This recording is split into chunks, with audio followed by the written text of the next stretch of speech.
पीक विमा योजनेची वाट पाहणाऱ्या शेतकऱ्यांसाठी आली मोठी आनंदाची बातमी। आता जर तुम्ही पण पीक विमा योजनेची वाट पाहत असाल तर तुमच्यासाठी मोठी आनंदाची बातमी समोर आली असून आता उर्वरित पीक विमा वाटप सुरू होणार आहे। तर चला बघूया अपडेट काय आलेली आहे, GR काय आलेला आहे, संपूर्ण माहिती बघायला मिळेल। फक्त व्हिडिओ पूर्ण नक्की बघा। जे शेतकरी व्हिडिओ पूर्ण बघतील त्यांना माहिती पूर्ण या ठिकाणी कळवले जाईल। जर तुम्ही या यूट्यूब चॅनलवर नवीन आलेला असाल तर लगेच या यूट्यूब चॅनलला सबस्क्राइब करून टाका। कमेंटमध्ये तुमच्या जिल्ह्याचं नाव नक्की कळवा। तर चला बघूया काय आलेली आहे अपडेट।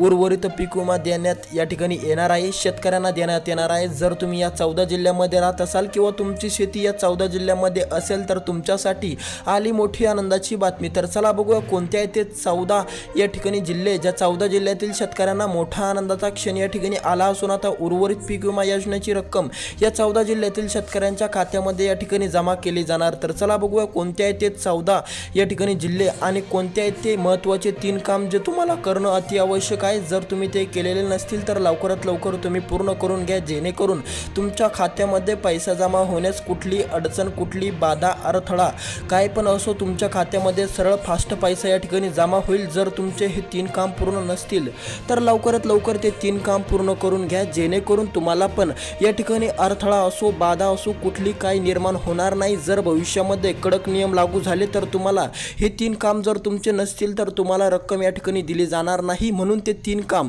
पूर्णपणे बघून जा आणि ते बघूच नका तर ते पूर्ण सुद्धा करून जा, कारण की ते महत्त्वाचे काम आहे। तर चला बघूया कोणते आहेत ते महत्त्वाचे जिल्हे, ज्या जिल्ह्यामध्ये या ठिकाणी आता टप्पा चालू होणार असून आता या 14 जिल्ह्यातील शेतकऱ्यांना या ठिकाणी उर्वरित पीक विमा मिळणार आहे। तर चला बघूया कोणते आहेत ते 14 महत्त्वाचे जिल्हे।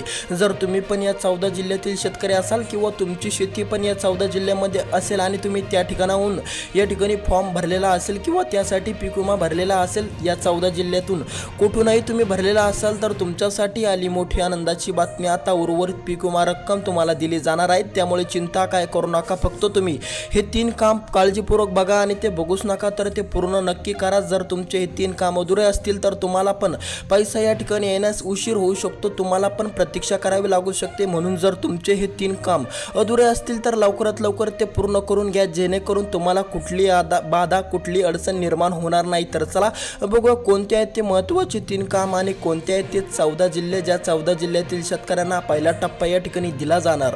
मग बऱ्यापैकी शेतकऱ्यांच्या डोक्यामध्ये असा प्रश्न आहे की आता जिल्हे तर पूर्णपणे 36 आहे आणि मग या 14 जिल्ह्यातील शेतकऱ्यांना का दिले जाणार? पूर्णपणे या ठिकाणी 36 जिल्ह्यांना या ठिकाणी पैसा वाटप या ठिकाणी करणं शक्य नाही, त्यामुळे 14 आता आणि उर्वरित पूर्णपणे नंतर होणार। तर नंतर कधी होणार तर त्यांना प्रतीक्षा करावी लागू शकते 15 डिसेंबरच्या नंतर। त्यांना जे मिळणार आहे ते 15 डिसेंबरच्या नंतरच मिळेल, त्यामुळे चिंता काय करू नका। जर तुमच्या जिल्ह्याचं नाव या 14 जिल्ह्याच्या यादीमध्ये आलं तर तुम्हाला रक्कम या ठिकाणी मिळू शकते लवकरच, आणि किंवा तुमच्या जिल्ह्याचं नाव या 15 जिल्ह्याच्या यादीमध्ये आलं नाही तर तुम्हाला रक्कम या ठिकाणी देण्यास प्रतीक्षा सुद्धा करावी लागू शकते। तुम्हाला 15 डिसेंबरच्या नंतर सुद्धा पैसा मिळू शकतो। म्हणून जर तुमच्या जिल्ह्याचं नाव आलं तर तुमच्यासाठी आली मोठी आनंदाची बातमी। तुम्हाला पण लवकरच उर्वरित पीक विमा या 2 ते 3 दिवसामध्ये भेटून जाणार, तुमच्या खात्यामध्ये रक्कम या ठिकाणी जमा होऊन जाणार। कारण की आता राज्य सरकारने DBTचं बटन दाबून या ठिकाणी खूप या ठिकाणी टाकण्यात आलेलं आहे, त्यामुळे जर तुमचे हे 3 काम अधुरे असतील तर तुम्ही ते लवकरात लवकर पूर्ण करून घ्या, जेणेकरून तुम्हाला कुठली अडचण, कुठली बाधा या ठिकाणी निर्माण होणार नाही आणि तुम्हाला प्रतीक्षा सुद्धा करावी लागू शकणार नाही। तर चला बघूया कोणते आहेत ते महत्त्वाचे 14 जिल्हे, ज्या 14 जिल्ह्यातील शेतकऱ्यांना आली मोठी आनंदाची बातमी। तर चला सविस्तरपणे बघूया कोणते आहेत ते महत्त्वाचे 14 जिल्हे।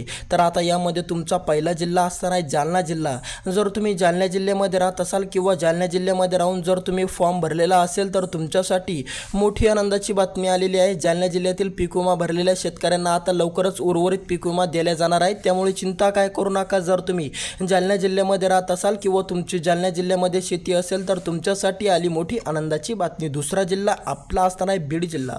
बीड जिल्ह्यातील शेतकऱ्यांसाठी आली मोठी आनंदाची बातमी। जर तुम्ही पण बीड जिल्ह्यामध्ये राहत असाल किंवा बीड जिल्ह्यामध्ये राहून शेती करत असाल तर तुमच्यासाठी पण या ठिकाणी उर्वरित पीक विमा देण्यात येणार आहे, त्यामुळे चिंता काय करू नका, लवकरच तुम्हाला मिळण्याची शक्यता आहे। आपला तिसरा जिल्हा असणार आहे संभाजीनगर। जर तुम्ही संभाजीनगरमध्ये जिल्ह्यात राहून शेती करत असाल किंवा तुमची शेती संभाजीनगर जिल्ह्यामध्ये असेल, छत्रपती संभाजीनगर जिल्ह्यातील शेतकऱ्यांना पण मोठा आर्थिक दिलासा आता त्यांच्यासाठी पण आली मोठी आनंदाची बातमी। समोरचा आपला जिल्हा असणार आहे नांदेड जिल्हा। जर तुम्ही नांदेड जिल्ह्या जिल्ह्यामध्ये राहत असाल किंवा नांदेड जिल्ह्यामध्ये राहून शेती करत असाल तर तुम्हाला पण या ठिकाणी पीक विमा उर्वरित मिळणार. पण ते 3 काम तुम्ही बघून जा आणि ते तुमचे जर अधुरे असतील तर लवकरात लवकर त्याला पूर्ण करायचा प्रयत्न करा, जेणेकरून तुमचा पैसा अडकणार नाही आणि तुम्हाला पण पैशाची वाट जादा वेळ बघावं नाही लागणार. त्यामुळे जर तुमचे हे 3 पैकी कोणतंही एक काम किंवा 3ही काम अधुरे असतील तर लवकरात लवकर जाऊन तुम्ही ते 3ही काम पूर्ण करा, जेणेकरून तुम्हाला अडचण बाधा कोणतीही निर्माण होणार नाही. ते 3 कामं करणं खूप महत्त्वपूर्ण आहे आणि बऱ्यापैकी शेतकऱ्यांची बाकी असल्यामुळे त्यांना प्रतीक्षासुद्धा करावी लागू शकतात. तर चला बघूया कोणत्या ते 3 महत्त्वाचे काम आहेत. त्यापूर्वी ते जिल्हे बघू. आता त्या 14 जिल्ह्यामध्ये या ठिकाणी पुणे जिल्ह्याचं सुद्धा नाव या ठिकाणी आलेलं आहे. जर तुम्ही पुणे जिल्ह्यामध्ये राहत असाल किंवा तुमची शेती पुणे जिल्ह्यामध्ये असेल तर तुम्हाला पण आता उर्वरित पीक विमा मिळणार. तुमच्या जिल्ह्याचं सुद्धा नाव या 14 जिल्ह्याच्या यादीमध्ये आलेलं आहे. पुणे जिल्ह्याचं नाव सुद्धा या ठिकाणी आलं. समोरचा जिल्हा बघून अहिल्यादेवी नगर. जर तुम्ही अहिल्यादेवी नगरमध्ये राहत असाल तर तुमच्यासाठी आली मोठी आनंदाची बातमी. अहिल्यानगर देवीतील शेतकऱ्यांसाठी आला मोठा आनंदाचा क्षण. तुम्हाला पण उर्वरित पीक विमा मिळणार आहे, याची शक्यता खूप दाट आहे. तर चला समोरचा जिल्हा बघू. समोरचा जिल्हा आपला असणार आहे नाशिक जिल्हा. नाशिक जिल्ह्यातील शेतकऱ्यांना पण मोठा आर्थिक दिलासा. जर तुम्ही नाशिक जिल्ह्यामध्ये राहून शेती करत असाल किंवा तुमची शेती नाशिक जिल्ह्यामध्ये असेल तर तुमच्यासाठी पण मोठी दिलासादायक बातमी समोर आलेली आहे. त्यामुळे नाशिक जिल्ह्यातील शेतकऱ्यांची चिंता मिटली. समोरचा आपला जिल्हा असणार आहे सोलापूर जिल्हा. जर तुम्ही सोलापूर जिल्ह्यामध्ये राहत असाल तर तुमच्यासाठी पण मोठी आनंदाची बातमी आली. सोलापूर जिल्ह्यातील शेतकऱ्यांना पण मोठा आर्थिक दिलासा. सोलापूर जिल्ह्यातील शेतकरी पण आता खुश होणार आहे, कारण की पीक विमा उर्वरित त्यांना पण मिळण्याची शक्यता दाट या ठिकाणी वर्तवलेली गेलेली आहे. पण तुम्ही जर हे 3 काम अधुरे ठेवलेले असतील आणि तुम्ही जर या 3 कामाकडे बघून दुर्लक्ष केलं तर तुमच्यासाठी या ठिकाणी प्रतीक्षासुद्धा निर्माण होऊ शकते किंवा कुठलीही अडचण कुठली बाधा तुम्हाला निर्माण होऊ शकते.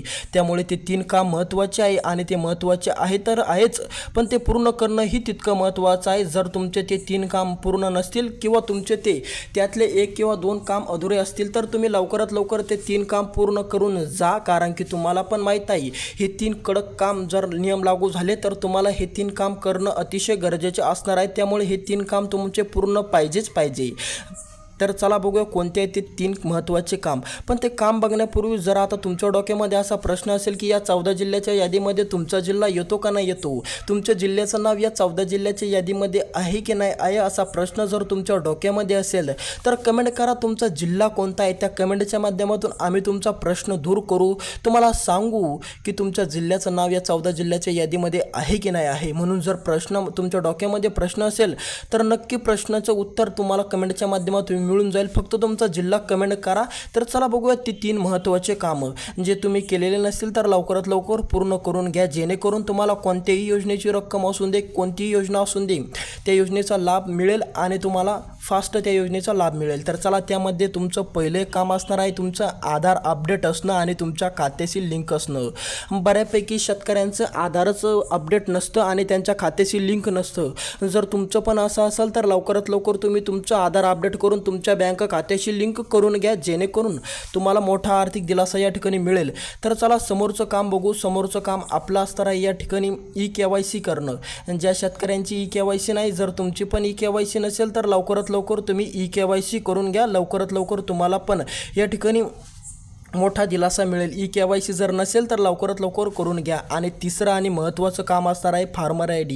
फार्मर ID बनवलेली नसेल किंवा तुमची फार्मर ID बनायची राहिलेली असेल तर लवकरात लवकर फार्मर ID बनवून घ्या, जेणेकरून तुम्हाला पण या ठिकाणी कुठली अडचण कुठली बाधा निर्माण होणार नाही. ज्या शेतकऱ्यांची फार्मर ID नसेल त्यांनी लवकरात लवकर फार्मर ID बनवून घ्या. तर चला आता तुम्हाला हे 3 काम सांगितले, ते 3 काम महत्त्वाचे आहेत. त्यामुळे तुमचे ते पूर्ण आहे की नाही आहे ते एवढं चेक करा आणि तुम्ही ते पूर्ण नक्की करा. तर चला भेटूया दुसऱ्या व्हिडिओ. व्हिडिओ कसा वाटला कमेंटच्या माध्यमातून नक्की कळवा आणि जर तुम्ही या YouTube चॅनलवर नवीन आलेला असाल तर लगेच या YouTube चॅनलला सबस्क्राईब करून टाका.